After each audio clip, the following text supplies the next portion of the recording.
बोलो सतगुरुदेव की जय हो। सत्य सनातन धर्म की जय हो।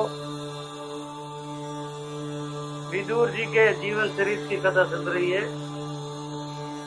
विदुर जी महान नीतिकार थे। उन सारी नीतियों के बारे में जो कथा चल रही है आज बता रहे हैं।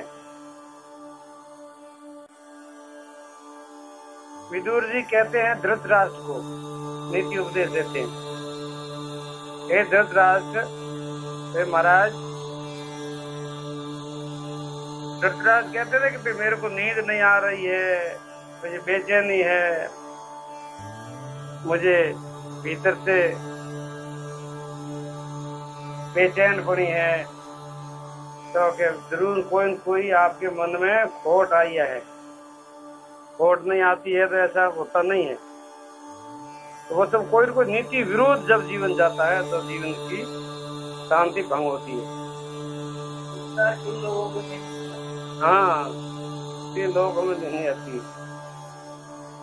और विदुर जी आके कहते महाराज, स्त्री, जुआ, शिकार, मद्यपान, कठोर वाणी, भयंकर दंड और काम, इन 7 दोषों को सर्वदा त्याग देना चाहिए, अन्यथा जीवन बिगड़ जाएगा, शांति भंग हो जाएगी और नरक में भी जाना पड़ेगा।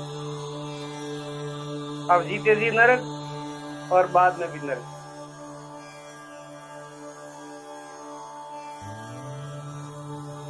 ये जो 7 वस्तु बताई है, ये 7 ही जीवन विरोधी है।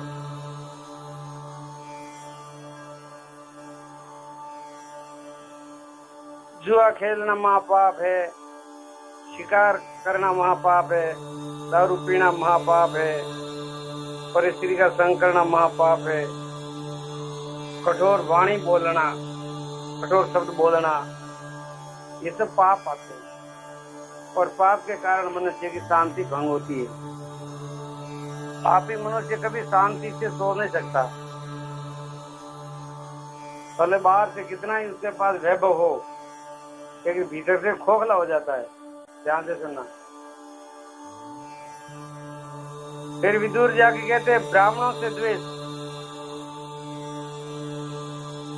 ब्राह्मणों से कभी द्वेष नहीं करना, ब्राह्मणों के साथ कभी विवाद भी नहीं करना, कभी ब्राह्मण का अपमान नहीं करना। ब्राह्मणों से द्वेष,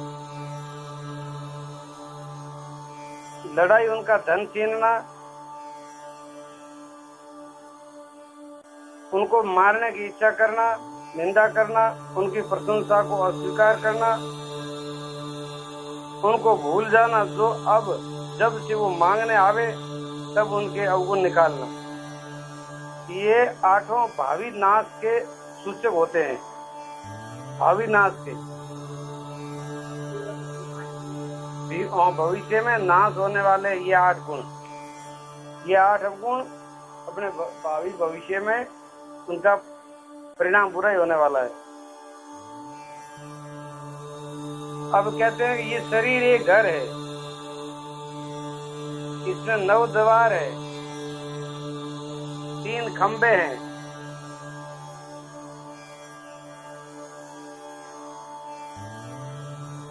5 साक्षी हैं जिसमें जीव निवास करता है।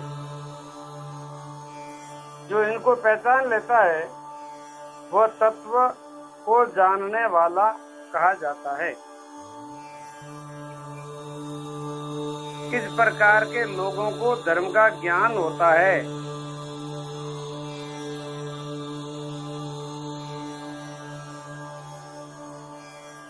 और इससे विपरीत चलने वाले को धर्म का ज्ञान नहीं होता।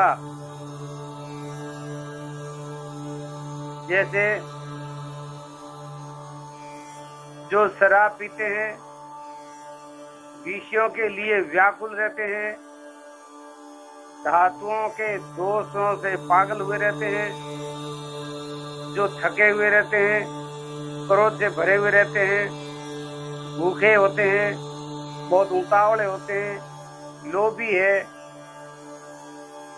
भीरू है, कामी है, उनकी संगति कभी नहीं करनी चाहिए। इन लोगों का कभी संग नहीं करना चाहिए। इनका संग अगर करोगे तो आपका जीवन बिगड़ जाएगा, आपका जीवन खराब हो जाएगा। जो गलत लोग हैं, जिनका खान पान ही गलत है, जिनका विचार भी गलत है, जिनका जीवन बिगड़ा हुआ है, उनका संग करोगे तो आपका जीवन भी बिगड़ जाएगा। इसलिए बहुत सावधान रहना है। जो आपत्ति में व्यतीत नहीं होता, आपत्ति में व्यतीत नहीं होता, सावधानी के साथ उद्योग करता रहता है, समय आने पर दुख भी सह लेता है, उसके शत्रु नष्ट हो जाते हैं। जो बिना काम के विदेश में नहीं जाता, पापियों से मेल नहीं करता, परिस्थितियों पर दृष्टि नहीं डालता, दंभ नहीं करता, चोरी नहीं करता, चुगली नहीं करता और शराबखोरी नहीं करता, ये वो सर्वदा सुखी रहता है। ये इतने काम जो नहीं करता है वो सदा सुखी रहता है। ये सुखी होने का भी बता दिया। जो बराबरी वालों से विवाह, मैत्री, व्यवहार और बातचीत करता है, गुणियों को आगे बैठाता है, वह नीति से च्युत नहीं होता। उनकी नीति कभी खराब नहीं होगी, उनकी नीति मारी नहीं जाएगी। ऐसे लोगों का जो आदर करता है, जो गुणवान है, सज्जन है, विवेकी है, नीतिकार है, ज्ञानी है, उनका आदर करता और आगे बिठाता है, तो जरूर उसके गुण भी सुनाएंगे। ठीक बात है। जो परिमित भोजन करता है, परिमित, सीमित, जो परिमित भोजन करता है, अपने से पहले आश्रितों को भोजन करा देता है, थोड़ा सोता है, काम बहुत करता है, मांगने पर शत्रुओं को भी दे देता है, उसकी हानि कोई नहीं कर सकता। ऐसे व्यक्ति की जिंदगी के अंदर कभी कोई हानि नहीं हो सकती।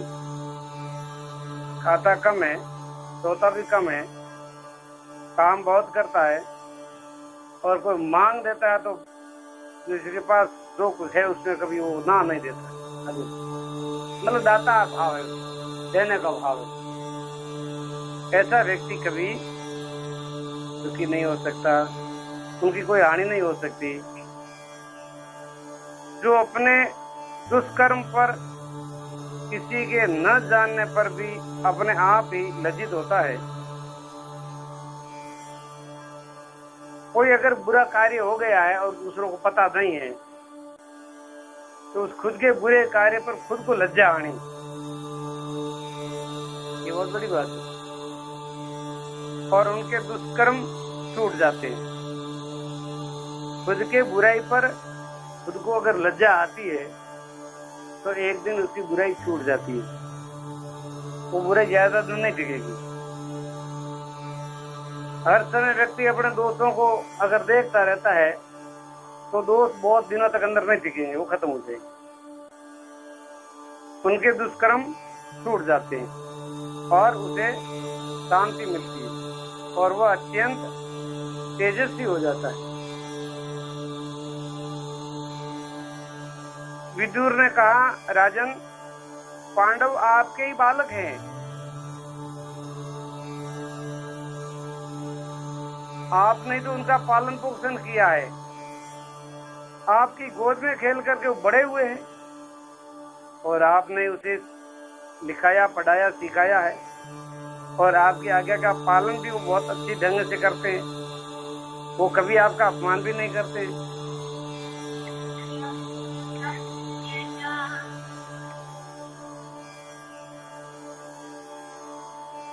विदुर जी धृतराज को समझाते हैं, पांडव कितने सज्जन हैं, आपका आदर करते हैं, आपकी सेवा करते हैं, आज्ञा का पालन करते हैं, तो उनको हक तो उनको आपको देना चाहिए। आपका हृदय शांत हो जाएगा, तीनों लोगों में आपकी प्रशंसा होगी महाराज, सब आपका सम्मान करेंगे। विदुर ने धृतराष्ट्र को धर्म की दृष्टि से, शासन की दृष्टि से हर प्रकार के समझाते हुए कहा, आप पांडवों के साथ अन्याय, आप पांडवों के साथ न्याय कीजिए, अन्याय मत कीजिए। आप पांडवों के साथ जो अन्याय कर रहे हो ये बहुत गलत है। वैसे अपने जीवन में देखो तो अन्याय तो किसी के साथ में भी नहीं करना चाहिए, बुरा तो किसी का भी नहीं सोचना चाहिए, करना तो बहुत दूर है, बुरा तो सोचना ही नहीं चाहिए। जो आदमी व्यक्ति दूसरे का बुरा सोचता है उनका खुद का बुरा होता है, देर सवेर उनका बुरा हो जाएगा। अपने पुत्रों का पक्षपात करना ये ठीक नहीं, ये एक स्वार्थ की बात है। आदमी बुराइयां कब करता है? अपने स्वार्थ में आकर के,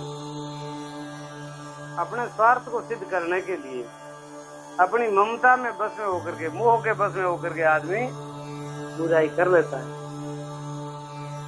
मैं आपको एक प्राचीन इतिहास सुनाता हूँ, आप देखेंगे कि न्याय करने से हर तरह से कल्याण होता है।